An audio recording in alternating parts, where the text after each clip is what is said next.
Welcome, everybody, to Cup with Gup, PGA final thoughts for the 2023 U.S. Open.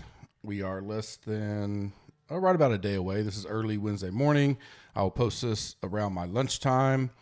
Some interesting things since, put the pot out Sunday. Obviously, then the tournament ended. Tremendous tournament with Taylor hitting that putt to end it all. A lot of content like normal for a major.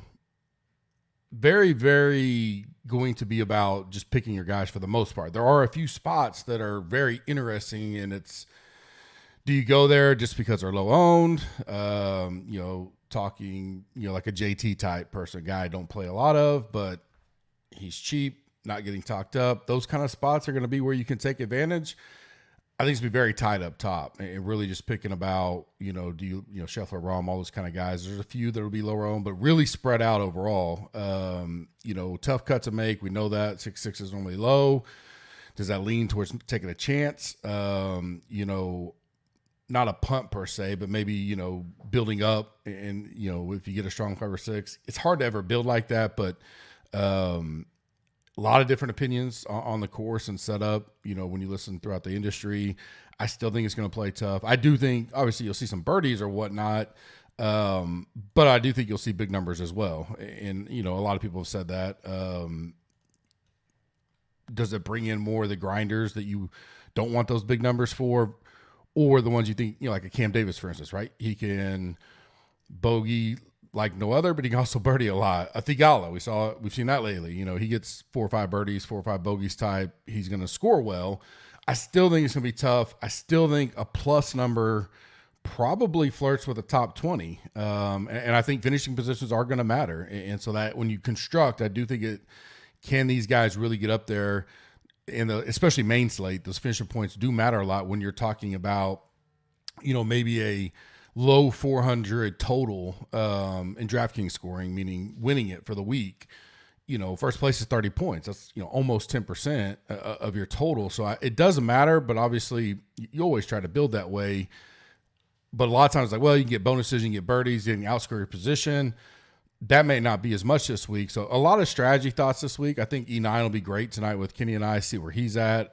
Still got a full day of watching stuff, watching pressers, in the final thoughts, deep dive rankings, all that kind of thing to see where we're at. And then final ownership, I think will still be key, just maybe not as much where I don't think you'll see as big. There'll be a few spots, like I mentioned, JT, stuff like that, but not where it's like, I'm going to take this guy. I'm not going to take Rahm because he's half the ownership of Scheffler. I don't think we see that. I don't know if anybody flirts with more than 25% ownership, overall. So we'll see how it all winds up. I'm excited for it. I think it's going to be a great tournament. Been busy, super busy with real work, trying to get all that caught up so I can kind of ease and watch a little bit more golf, especially over the weekend for sure. But looking forward to it. Listener league's in the description. I think it was about 2/3 full this morning. Let's fill that up. Betting recap last week obviously didn't hit the winner or first round leader, but went 8-1 on matchups. I did not realize it was that good of a week until I was recapping it all. One of those was a 1-0-1 on the 3-ball, so a little bit reduced on the plus juice, but still a tremendous week overall. Hope to roll that into this week. If you want to join right now and you haven't yet, U.S. Open gets you 30% off. Everybody that joins will get entry into, and if you've already joined in June, to the $200 single entry for the Open, the final major. This week's $200 single entry was $100K up top. Single entry is the good part of it. You're not being out leveraged by putting $5 in the $25 when everybody else, tons of people are maxing it. So I like to give those away. May give some away for like round 4 this week as well for the Slack members. We get a good week going. Weather-wise, it looks great. Really no impact on me at all. Not even for round 1. I think you can kind of play who you want to play. It's going to play tough. Always nice to get out early on fresh screens. I get that. But I'm not eliminating PM guys for round 1, first round leader, stuff like that either. Trending to be the highest owned right now, Scheffler, Xander, Rose, Fleetwood, Hatton, Fowler, Rahm, and Hovland. Again, it's going to be tight. There's not huge differences in the next 5 or 6 guys either, but those are the guys that are up there. No real surprises there. Didn't want Rose to get steamed up. I kind of thought maybe with his lackluster Sunday, he may not be, but he's certainly still being mentioned. Obviously, the major history with him is great. Knew Fleetwood would, but I think Rose may even be higher than Fleetwood by the time it's all said and done. Felt like Hatton would with his strong finish. Fowler, always fan favorite, and then the others that you just knew about, no surprise with Scheffler, Xander, Rahm, Hovland. I am surprised, maybe not as much when you think about price, that Cantley may be getting squeezed. I'm always a sucker for Cantley, but I certainly will take a lower owned Cantley up there if I can versus, like Xander. Like it's $700. I get it, but could see Xander almost twice as owned as Cantley type situation. So something to keep an eye on as we get to final ownership later today. Some sleepers, low owned guys. I mentioned JT. I think he comes in sub 10%. A lot of the AK is low owned in general, which we kind of thought would happen with so many people wanting a Scheffler or Rahm, or then you get in that 9K range where guys are going to want one or two of those guys, even if they start in the 9Ks. Rory will get ownership, but nothing crazy, but still 9K range. It just squeezes out the 8Ks for the most part. There'll still be some owned, but JT sub 10% really has me thinking. That'll be a tough one. Definitely is going to be in my MME pool. So, you max the $5, and I'm going to put 70 or 80 probably in the $25. He makes that pool, but does he get into the core? We'll see.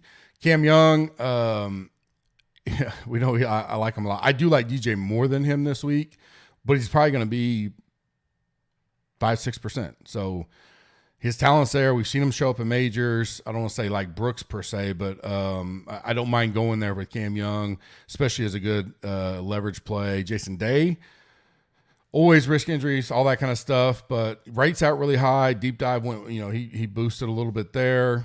He's looking at, again, AK range 7, 8, 9%, a guy that we can keep our eye on for some leverage. I already mentioned Cantley. I think he's 10, 12%, somewhere in that range. Rogers was a guy that stood out because I thought he would get kind of, especially that 6,900 range, he's probably 3 to 4%, maybe 5%, which is irrelevant. He may be higher higher for the 6K range, but still 3 or 4, 5% is nothing. And he does rate out well, did well, moved up, deep dive looked good. Putting, is neutral, being on the bent, but I don't mind him as a good low price play. Vincent Norman is a guy that's, was good already. I liked him. 7K flat, a good pivot off some of the other 7K, 7,100 guys that are being talked up. He's probably 2 or 3%. He's a guy that kind of caught my eye as we went through the deep dive.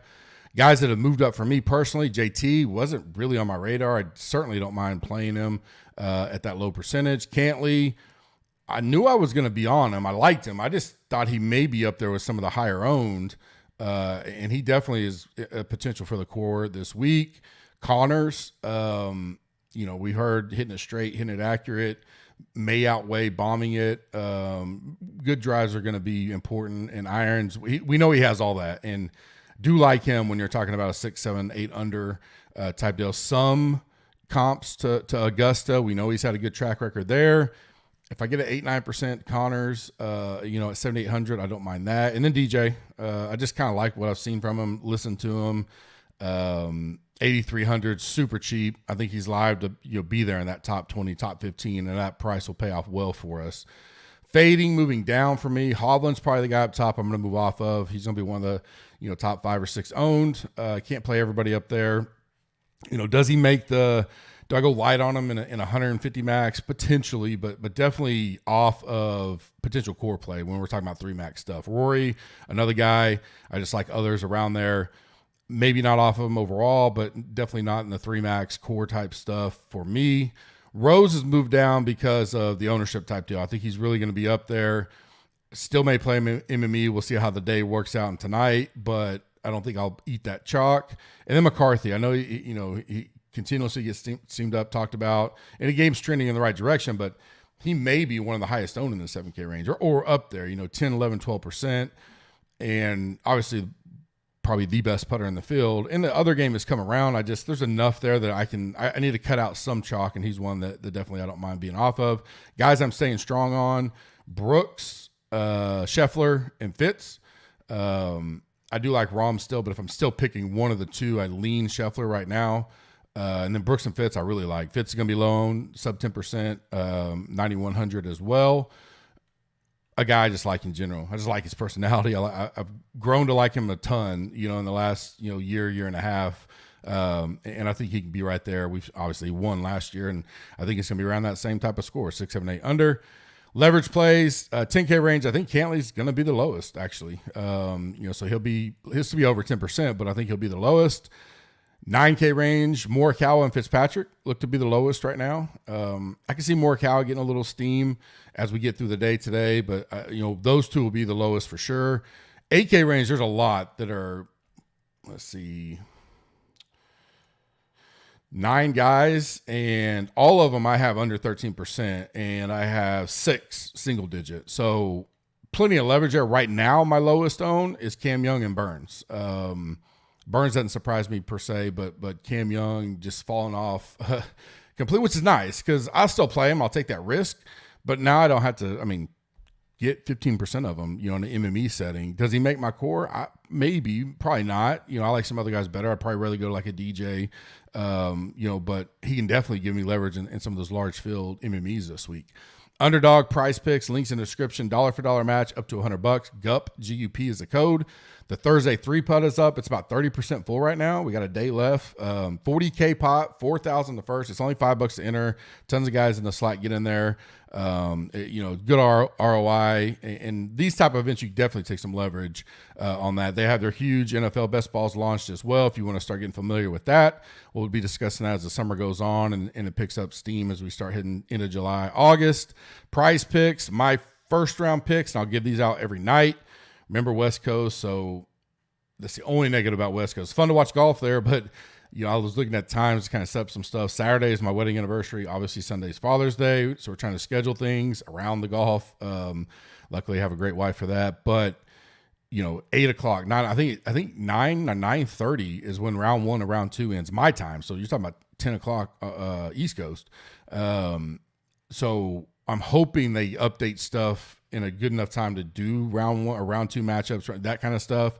Obviously, it starts a little later for us in the morning, but I like to get that stuff out at night if possible. But my round 1 Prize Picks, Scheffler under 69.5, Xander over Morikawa, birdie or better, Reed over Wise, birdie or better, Rahm over Hovland, birdie or better, Matsu over Montgomery, birdie or better, Sargent over Ishikawa, birdie or better. Those are my 6 for round 1. Use them all, mix and match, do what you please there. My final one and done, final 5, DJ, Fitz, Scheffler, Brooks, JT. Obviously, if you've been saving a Rory, a Rahm, any of those type of guys are live here. Spieth, I can see any of those, but those are the 5 that I'm kind of choosing between that I still have a good amount of options as we near the end there. E9 tonight, Kenny Kim, probably go about 6, 7 o'clock Eastern time. So hop in that if you are a premium member. Remember, US Open 30% off. That code will be good through the end of the tournament. Anybody that signs up gets tossed into the $200 single entry for the Open. 100K to first is what it was this one. I expect it to be the same there. Long day ahead, fun day ahead. A lot of research still. Looking forward to it. I think it's going to be a great week, a fun week. I do like West Coast golf, especially for a major. So excited for it. Little man's getting excited more and more into the golf. So that's exciting as well. We'll see you tonight on E9. Have a good day.